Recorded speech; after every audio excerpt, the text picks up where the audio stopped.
কত সুন্দর জান্নাত আমি তোমাদের জন্য প্রস্তুত রেখেছি, তোমরা কল্পনাও করতে পারবে না, কল্পনাতেও আনতে পারবে না। ফালা তা'লামু নাফসুম মা উখফিয়া লাহুম, কত সুন্দর জান্নাত আমি রেখে দিয়েছি, পৃথিবীর কেউ এটা বলতে পারে না।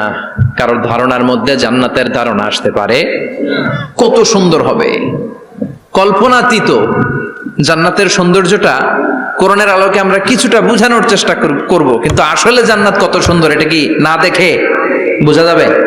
কথা বলেন। বুখারী মুসলিমের বর্ণনা মানে মুত্তাফাক আলাইহি, বিশ্বনবী বললেন রব্বুল আলামিন ঘোষণা দিয়েছেন আ'আদাতু লিইবাদিয়াস সালিহিন, আমি আমার নেককার বান্দাদের জন্য এমন জান্নাত তৈরি করে রেখেছি মা লা আইনুন রাত, পৃথিবীর কোনো চোখ সেটা দেখে নাই, ওয়ালা উযুনুন সামিআত, পৃথিবীর কোনো কান ওই জান্নাতের কোনো শব্দ শুনে নাই, ওয়ালা খাতারা আলা কলবি বাশার, মানুষের অন্তর দিয়ে জান্নাত কত সুন্দর হবে কল্পনা করা সম্ভব না, অসম্ভব। এটা কল্পনাতে আনাও অসম্ভব, আপনি যত কল্পনা করতে পারবেন, কিন্তু জান্নাত যে কত সুন্দর এটার ধারে কাছে আপনার যাওয়া সম্ভব না। আল্লাহু আকবার।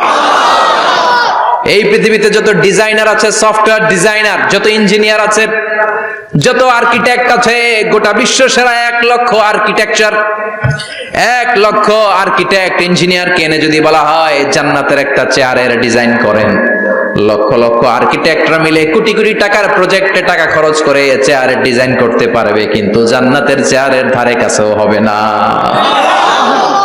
কল্পনার বাইরে, এটা অসম্ভব। এত সুন্দর জান্নাত মুমিনদের জন্য তৈরি করে রেখেছে কে? ওই জান্নাতে আমরা যেতে চাই, চাই তো? সবাই চান? ঢুকতে চান? ঢুকবেন এখনই?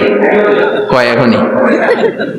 মরা লাগবে, ইমানের সাথে মরা লাগবে, মরার আগে জান্নাতে ঢোকা সম্ভব না।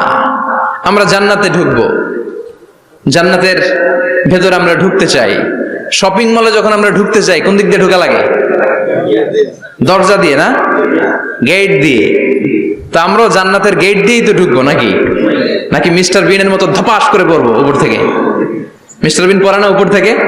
কোত্থেকে যেন ধপাস করে পড়ে। তা আমরা কিন্তু ধপাস করে উপর থেকে জান্নাতে পড়বো না, আমরা জান্নাতের কোন না কোনো গেট দিয়ে ঢুকতে হবে। বিশ্বনবী ফরমান, বুখারীর বর্ণনা, ইন্নালিল জান্নাতি সামানিয়াতু আবওয়াব, জান্নাতের ভেতরে 8টা দরজা আছে। কয়টা? বিশ্বনবী একবার সাহাবাদেরকে নিয়ে ওয়াজ করছেন, বলছেন তোমাদের মধ্যে এমন একজন ব্যক্তি আছে, এই ব্যক্তির আমলগুলো আল্লাহর কাছে এমন ভাবে কবুল হয়েছে, আল্লাহর কাছে ওই ব্যক্তি এতটাই সেরা, জান্নাতের 8টা দরজা কিয়ামতের দিন এই লোকটাকে ডাকতে থাকবে, প্রতিটা দরজা বলবে আপনি আমার দরজা দিয়ে ঢুকে জান্নাতে প্রবেশ করেন।